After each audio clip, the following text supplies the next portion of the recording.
कक्षा 8वीं की स्टूडेंट फाइनली आपका विषय यहाँ विज्ञान का अर्धवार्षिक परीक्षा सत्र 2025-26 का पेपर लेके आ चुके हैं।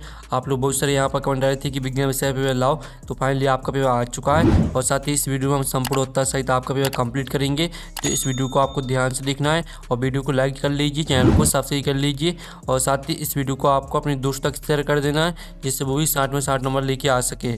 आप यहाँ पर दिल्ली जिला शिक्षक केंद्र मध्य प्रदेश भोपाल अर्धवार्षिक परीक्षा सत्र 2025-26 विषय विज्ञान हिंदी माध्यम। आपका समय 2.5 घंटे रहेगा, पूर्णांक आपका 60 नंबर का रहेगा। तो चलिए आपका विषय विज्ञान का पेपर हम देख लेते हैं। आपके आते हैं बहुविकल्पी प्रश्न आते हैं, प्रश्न 1 से 5 तक। निर्देश आता सही विकल्प चुनकर उत्तर लिखिए, प्रत्येक प्रश्न के लिए 1 अंक निर्धारित है।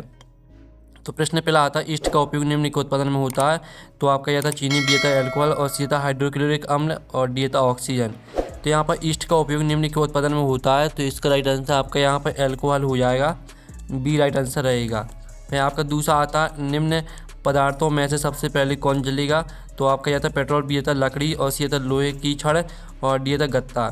तो निम्न पदार्थों में से सबसे पहले कौन जलेगा, तो इसका राइट आंसर आपका यहाँ पर पेट्रोल हो जाएगा, ये राइट आंसर रहेगा। फिर आपका आता मैग्नीशियम रिवर, ठीक है, मैग्नीशियम का रिवर फीता वायु में जलने पर उत्पन्न करता है। तो इसका राइट आंसर आपका हो जाएगा मैग्नीशियम ऑक्साइड, ठीक है, ऊष्मा और प्रकाश। मैग्नीशियम ऑक्साइड, ऊष्मा और प्रकाश आपका यहाँ पर, ठीक है, आपका यहाँ पर सी राइट आंसर रहेगा। फिर आपका चौथा आता पौधों और जंतुओं की वह स्पीशीज जो किसी विशिष्ट क्षेत्र में विशिष्ट रूप से पाई जाती है, वह है विशिष्ट क्षेत्रीय स्पीशीज, बी था संकटापन स्पीशीज और सी था विशिष्ट क्षेत्रीय स्पीशीज एवं संकटापन स्पीशीज और डी था इनमें से कोई नहीं। तो पौधों और जंतुओं की वह स्पीशीज जो किसी विशिष्ट क्षेत्र में विशिष्ट रूप से पाई जाती है, वह है आपकी, ठीक है, विशिष्ट क्षेत्रीय स्पीशीज, आपका ए राइट आंसर रहेगा। तो पाँचवा आता लैंगिक प्रजनन में भाग लेते हैं। तो आपका यह था 2 नर जंतु और बी था 1 नर एवं 1 मादा जंतु और सी आता 2 मादा जंतु और डी आता इनमें से कोई नहीं। लैंगिक प्रजनन में भाग लेते हैं, तो इसका राइट आंसर रहेगा आपका यहाँ पर 1 नर व 1 मादा जंतु। तो जो आपके प्रश्न 1 से लेकर 5 तक दिए गए थे बहुविकल्पीय प्रश्न, वो हमने कंप्लीट करा दिए हैं।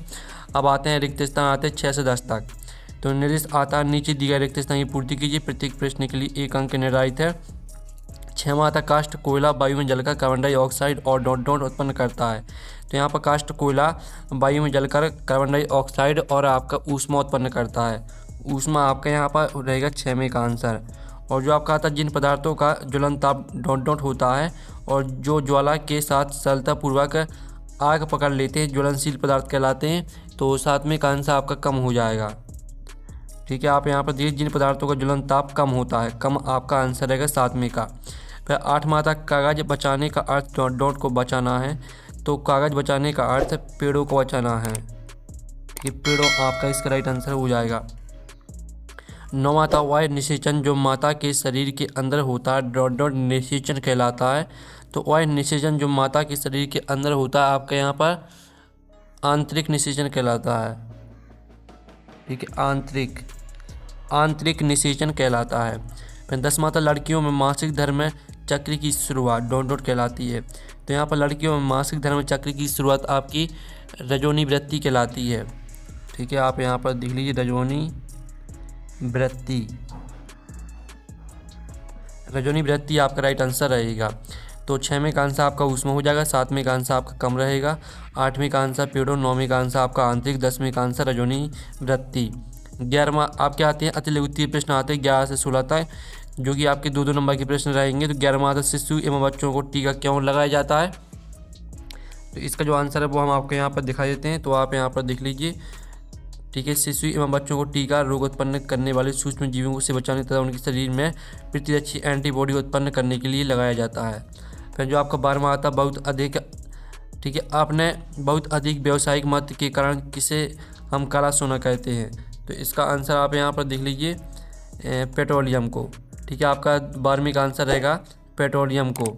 फिर चलिए आपके यहाँ पर 13वां प्रश्न हम यहाँ पर देख लेते हैं। तो आपका 13वां प्रश्न आता कोयले के पराक्रमण द्वारा 3 उपयोगी उत्पाद के नाम बताइए।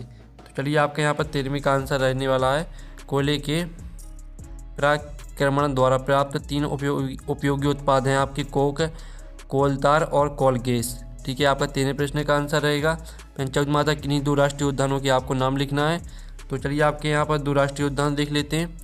तो कान्हा राष्ट्रीय उद्यान और दूसरा हो जाएगा आपका बांधवगढ़ राष्ट्रीय उद्यान। ये आपके 2 राष्ट्रीय उद्यान हो जाएंगे। फिर आपका आता मरुस्थलीकरण कब होता है। तो 15वें प्रश्न का उत्तर देख लेते हैं। तो 15वें प्रश्न का आंसर रहेगा मरुस्थलीकरण वनों की कटाई के कारण मृदा की ऊपरी परत हट जाने या भूमि की उर्वरता कम होने से होता है, जिससे भूमि रेगिस्तान में बदल जाती है। 15वें प्रश्न का उत्तर हो जाता है। फिर 16वां आता मनुष्य में गुणसूत्र संख्या कितनी होती है। आपको बताना मनुष्य में गुणसूत्रों की संख्या कितनी होती है। ठीक है, तो हम इसका आंसर भी देख लेते हैं। आप यहाँ पर देख लीजिए, इसका जो उत्तर रहेगा मनुष्य की प्रत्येक कोशिका के केंद्र में 46 गुणसूत्र होते हैं जो 23 जोड़ों के रूप में पाए जाते हैं। ये आपका 16वें प्रश्न का आंसर हो जाएगा। ठीक है, सभी प्रश्नों को आपको अच्छे से याद करना है। फिर आपका आता है लघु 3 प्रश्न आते हैं 17 से 22 तक। तो निर्देश आता है नीचे दिए प्रश्नों को उत्तर 30-40 शब्दों में लिखिए। प्रत्येक प्रश्न के लिए 3 अंक निर्धारित है। 17वां आता है एक किसान अपनी भरपूर अच्छी फसल काटने के बाद उसे भंडारण से पूर्व सुखाना भूल गया, उसे किन समस्याओं का सामना करना पड़ सकता है। तो आप यहाँ पर देख लीजिए, इसका जो आंसर रहेगा इसका उत्तर हो जाएगा यदि किसान फसल को भंडारण से पूर्व सुखाना भूल जाता है तो उसे निम्नलिखित समस्याओं का सामना करना पड़ सकता है।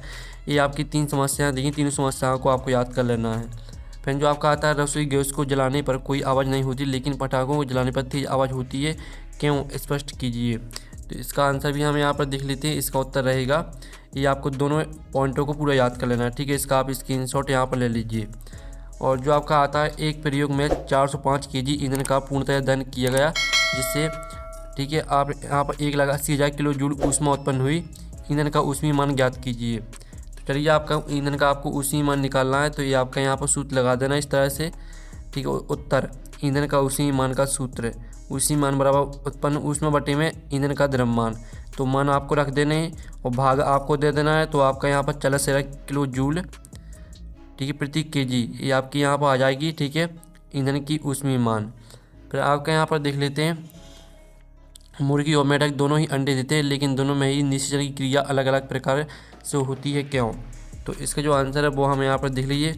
आप यहाँ पर देख लीजिए, मुर्गी में आंतरिक निषेचन होता है क्योंकि अंडे का निषेचन मादा शरीर के अंदर होता है, और मेढक में बाह्य निषेचन होता है। मेढक पानी में अंडे देते हैं और नर मेढक शुक्राणु पानी में छोड़ता है, जिससे निषेचन की क्रिया मादा शरीर के बाहर पानी में होती है।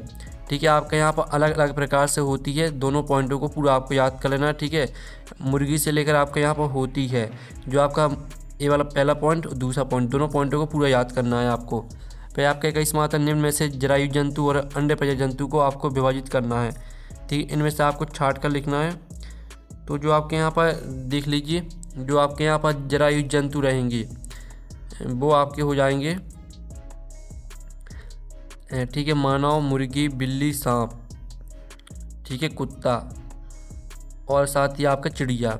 और जो आपके अंडे प्रजनन जंतु रहेंगे वो आपके रहेंगे यहाँ पर कौवा, घोड़ा, सॉरी इसका जो आंसर रहेगा वो आपको हम बता देते हैं। ठीक है, तो जो आपके यहाँ पर अंडे प्रजनन जंतु रहने वाले हैं, सॉरी जो आपके यहाँ पर जरायु जंतु रहेंगे वो आपके रहेंगे मानव, मुर्गी, बिल्ली, सांप, कुत्ता, चिड़िया, हाथी, कौवा, घोड़ा, बतख और शुतुरमुर्ग। ठीक है, ये आपके यहाँ पर रहने वाले हैं जरायु जंतु। और जो आपके बाकी के यहाँ पर इसमें दिए गए हैं, और जो बाकी के आपके दिए गए हैं वो आपके अंडे प्रजाति हो जाएंगे। जैसे आपका हो जाएगा चिड़िया, ये आपका अंडे प्रजाति हो जाएगा, कौवा भी हो जाएगा। ठीक है, और साथ ही आपका यहाँ पर हो जाएगा जो आपका ठीक है यहाँ पर जो दिया गया चिड़िया और कौवा, ये दोनों रहेंगे आपके अंडे प्रजाति जंतु। और साथ ही आपका सांप भी अंडे प्रजाति जंतु हो जाएगा, मुर्गी भी हो जाएगी अंडे प्रजाति जंतु। ठीक है, आपके यहाँ पर ठीक है ये आपका मुर्गी, सांप और साथ ही आपका यहाँ पर चिड़िया और कौवा, ये आपके अंडे प्रजाति जंतु हैं, बाकी आपके जरायु जंतु हैं। ठीक है, आप चलिए आपके यहाँ पर 22वां प्रश्न आता है वायुमंडलीय दाब किसे कहते हैं, समझाइए। तो हम यहाँ पर वायुमंडलीय दाब की परिभाषा देख लेते हैं। इसका उत्तर आपके यहाँ से स्टार्ट होता है। वायुमंडलीय दाब वह दाब है जो वायुमंडल में उपस्थित वायु द्वारा पृथ्वी की सतह पर तथा वस्तुओं पर लगाया जाता है। वायुमंडल कई किलोमीटर की ऊंचाई तक फैला हुआ है। ठीक है, आपका यहाँ पर उसमें द्रव भरा जाता है, यहाँ तक पूरा याद कर लेना है। फिर आपका आता है द्वितीय प्रश्न आते 23 से 26 तक। 23वां तक गेहूँ की फसल उगाने के इन पराक्रमों का सही क्रम लिखना है आपको। ये आपके यहाँ पर गेहूँ की फसल किस तरह से उगाई जाती है, सभी कारण आपके यहाँ पर दिए गए, इन कारणों को आपको क्रम से लगाना है। ठीक है, तो आपके यहाँ पहले का जो आपका पहले रहेगा मिट्टी तैयार करना, दूसरी पर आपकी बुवाई, तीसरी पर खाद एवं उर्वरक देना, चौथे पर सिंचाई, पाँचवा रहेगा खरपतवार से सुरक्षा, छठवां आता कटाई और सातवां रहेगा गेहूं का भंडारण।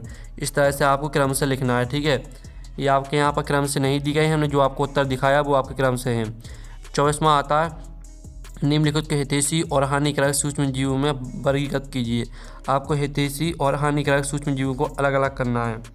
तो आप यहाँ पर देख लीजिए, जो आपके हितैषी सूक्ष्म जीव रहेंगे वो ईस्ट हो जाएगा, लैक्टोबैसिलस हो जाएगा, राइजोबियम, और जो हानिकारक सूक्ष्म जीव वो आपको मलेरिया परजीवी और रोटी की फफूंद। इस तरह से आपको अलग कर देना है। ठीक है, आपका 24वें प्रश्न का उत्तर हो जाता है। फिर 25वां आता संस्कृति कर लेंगे, निर्धारण किस प्रकार होता है विस्तार से समझाइए। तो आप यहाँ पर देख लीजिए, आपका यहाँ पर रहने वाला है मनुष्य में 23 जोड़ी गुणसूत्र होते हैं, यहाँ से आपको उत्तर रहेगा। तो पहले आप इतना स्क्रीनशॉट ले लीजिए। ठीक है, इतना स्क्रीनशॉट लेने के बाद फिर आप इतना स्क्रीनशॉट और ले लीजिए। ये आपका 25वें क्वेश्चन का आंसर रहेगा। 26वां आता पहाड़ों पर वायु दाब कम क्यों होता है, कारण सहित लिखिए। तो आप यहाँ पर देख लीजिए, 3 कारण आपको याद कर लेने हैं। ये आपके 3 कारण यहाँ पर दिए हैं, तो तीनों कारणों को याद कर लीजिए। इस तरह से जो आपका विज्ञान विषय का पेपर वो कंप्लीट हो जाता है। इसका PDF मिल जाएगा आपको टेलीग्राम में, और टेलीग्राम ग्रुप की लिंक वीडियो के डिस्क्रिप्शन में दी रखी है।